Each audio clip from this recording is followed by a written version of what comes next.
माता दी प्रिय भक्तों, स्वागत है आप सभी का मेरे YouTube चैनल आध्यात्मिक कथाओं में। आप सभी को दुर्गा अष्टमी और दुर्गा पूजा की हार्दिक शुभकामनाएं। आज की इस कथा में मैं आपको सुनाऊंगी दुर्गा अष्टमी की पूरी कथा। कथा शुरू करने से पहले आप सभी से मेरा विनम्र निवेदन है कि यह कथा को अंत तक अवश्य सुनें और मेरे चैनल को सब्सक्राइब जरूर करें। जय माता दी।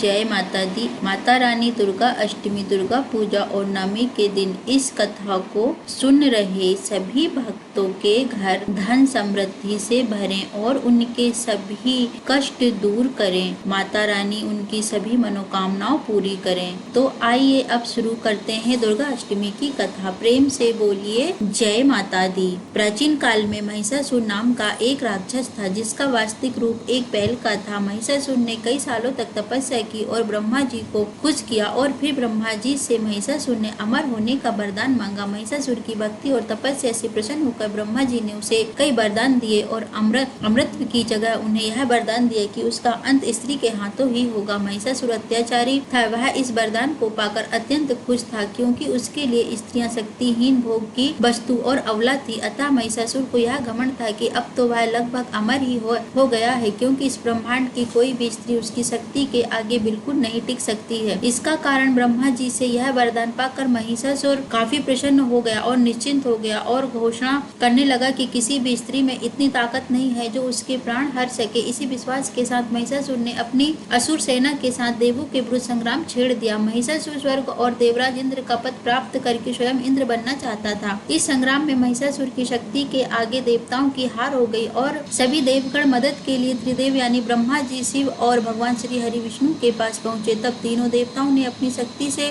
देवी आदि शक्ति दुर्गा को प्रकट किया, जिसके बाद दुर्गा माता ने राक्षस महिषासुर से संग्राम करके उसका वध किया और इस तरह से महिषासुर का अंत एक महाशक्ति यानी एक स्त्री के हाथों ही दुर्गा अष्टमी के दिन हुआ था। इसे बुराई पर अच्छाई की जीत का प्रतीक माना जाता है और इसलिए इस दिन दुर्गा अष्टमी का पर्व मनाया जाता है। दुर्गा अष्टमी की दूसरी कथा के अनुसार त्रेता युग में भगवान श्री रामचंद्र लंका पर चढ़ाई करने से पहले रावण के साथ संग्राम में जीत पाने के लिए शक्ति यानी आदि शक्ति देवी माँ भगवती की आराधना की थी। दक्षिण भारत के रामेश्वर धाम में प्रभु श्री राम ने 9 दिन तक देवी माँ की पूजा की थी और प्रतिदिन प्रभु श्री राम ने माता आदि शक्ति को 108 कमल चढ़ाए। 9 दिनों की पूजा के बाद पूजा के आखिरी दिन माता आदि शक्ति ने श्री राम की परीक्षा लेने के लिए उनका एक कमल गायब कर दिया। भगवान श्री राम माता आदि शक्ति को कमल चढ़ाने लगे तो उन्होंने देखा कि एक कमल तो गायब है। तब मर्यादा पुरुषोत्तम भगवान श्री राम ने अपनी आँख माता अम्बा को भेंट करनी चाहिए, क्योंकि श्री राम की माता कौशल्या और सारा संसार कहता है कि भगवान श्री राम की आंख तो कमल के समान है। भगवान श्री राम की ऐसी भक्ति और निश्चल होता